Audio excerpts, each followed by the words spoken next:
Welcome! In this lesson, we are going to dive into algebraic identities and learn how to manipulate equations to prove complex expressions. By the end of this video, you will be able to take a simple linear-style equation and transform it step by step into a higher-degree polynomial expression. Here is the problem we are tackling.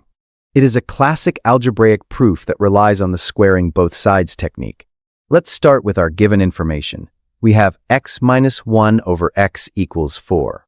To move toward our goal of x to the fourth, we first need to reach x squared. Now we apply the formula for a minus b squared. Simplifying the middle term, we get x squared minus 2 plus 1 over x squared equals 16.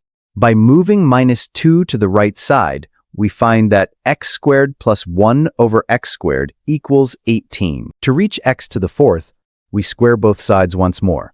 Expanding this using the identity for a plus b squared gives us x to the fourth plus 2 plus 1 over x to the fourth equals 324. Finally, subtracting 2 from both sides leads us to the result, x to the fourth plus 1 over x to the fourth equals 322. To get started, we need to increase the power of our terms. The most effective way to do this is by squaring both sides of the equation.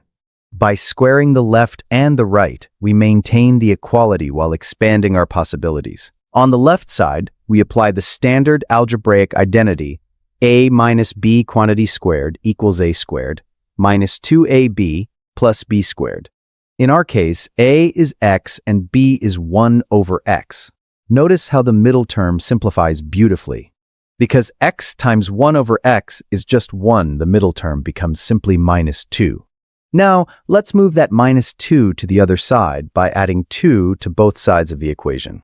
We have successfully reached our first milestone, x squared plus 1 over x squared equals 18. Take a moment to see how we've increased the power from 1 to 2. Now that we have the value for x squared plus 1 over x squared, we are halfway to our goal. To reach the fourth power, we simply need to repeat the process. We will square both sides of our new equation. On the left side, we will use the identity for the square of a sum. In this case, our a is x squared and our b is 1 over x squared. Expanding gives us x squared squared plus 2 times x squared times 1 over x squared plus 1 over x squared squared, which equals 321. Note that 18 squared is 324. Now, let's simplify those powers and the middle term. Just like before, the x squared and 1 over x squared in the middle cancel out, leaving us with a plus 2. To finish the proof, we subtract 2 from both sides of the equation. And there we have it. We have successfully proved that x to the fourth plus 1 over x to the fourth equals 322. We met our objectives by using the squaring method twice and applying algebraic identities to expand and simplify the expressions. This step-by-step approach is a powerful tool for solving many similar algebraic problems.